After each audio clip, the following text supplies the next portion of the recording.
what are the opportunities on the onboard catering right now? Indeed, how to eat in the train, how to eat in the plane. It is complicated to get really good food on planes. There are so many constraints.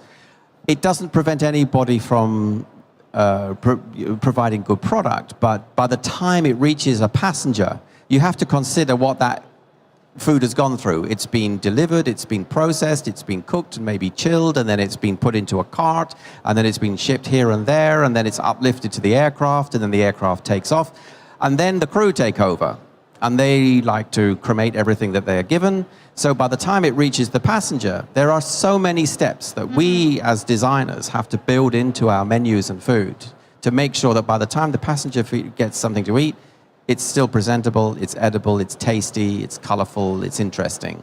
Is it really important for the people eating on the planes to know where the food is coming from, all the ingredients and all that? Is it like one of the main questions that you're asking yourselves right now?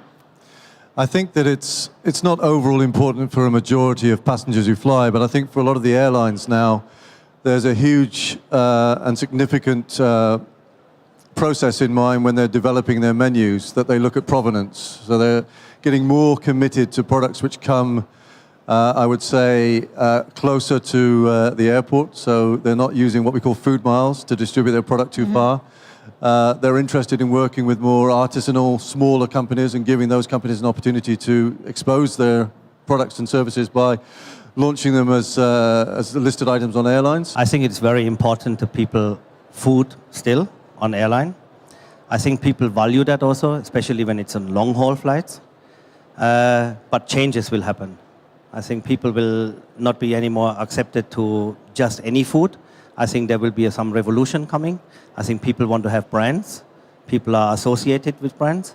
And I think this is the direction where they go. If it's in Europe, it's different than the global point of view? Yes. People, when they're traveling, have a different behavior.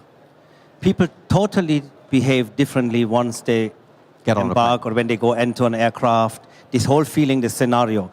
And actually the food intake will be much higher and more than what they would eat in a restaurant. They would eat salads, they would go to the gym, but once they go into an aircraft, they will eat chocolate cake.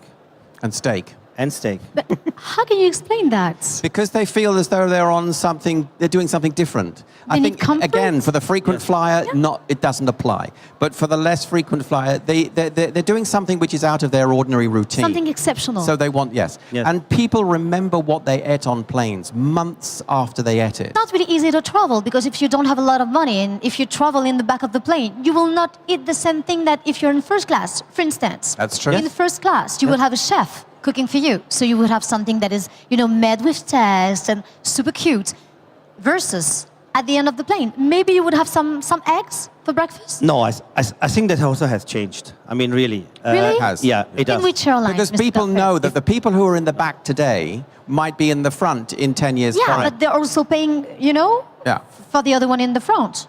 Well, actually, it works the other way around. But I fly very often in the back. I know you told me before the show. Yes, no, you really told me. We have got to design menus and eating experiences, not just for the passenger profile, it's time of day, it's where did they begin their journey, are they transiting from somewhere else, is it breakfast in their head and dinner in their stomach? All of these things combine to make it very, very difficult. The quality and the quantity of food you receive anyway. So there's a lot more intelligence about it, and I think that means that in the same way that you would go out at lunchtime and decide to go to that restaurant or to that takeaway or to that convenience store, choices need to be reflected on the airlines as well, and you'll see a lot of that in what we call the back of the plane. So although you may not see the same quality of food or the same menu design behind it, you'll get a lot of choice, and I think variety is also important for driving the appeal of food. Quality versus quantity? Quality and choice are, they're important. And again, it depends on your travel destinations. It depends on your state of mind, state of health. But I remember talking to Godfrey, we worked together. There were 3 pillars we always looked at for food menu design. One was to go for comfort food.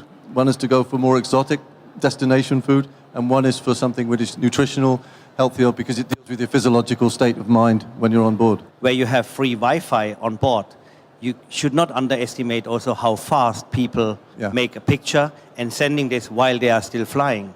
So I'm So in you got to discussion- be on top of it. Yeah, and we are in discussion with one airline about that, and they're saying, yeah, we're giving people the free Wi-Fi and then the choice of that. But on the other hand, before they even can react to it, it's in the world, and they know if the food was good or if the crew has behaved Yeah, nice or if it sucked. the service was Exactly. good. We have got to adapt. We've got to change. We've got to look at the different markets around the world. I mean, the North American market, as you well know, is completely different from even the European and certainly the Asian and Middle Eastern markets. And companies like Gate and the rest of them have got to be adaptable to those different regional trends. Trends and markets. Exactly. So it's not just a question of, what are we going to give them? It's looking at all these different dynamics and where it's going to go. Before, maybe 25 years ago, 30 years ago, in British Airways, there used to be probably majority of British. Yeah, for the Germans, it would be the Germans and the Swiss and so on and so on. But now it's a mixture. And they're concentrating, bringing people to the hub, and then they're transporting them to their final destination.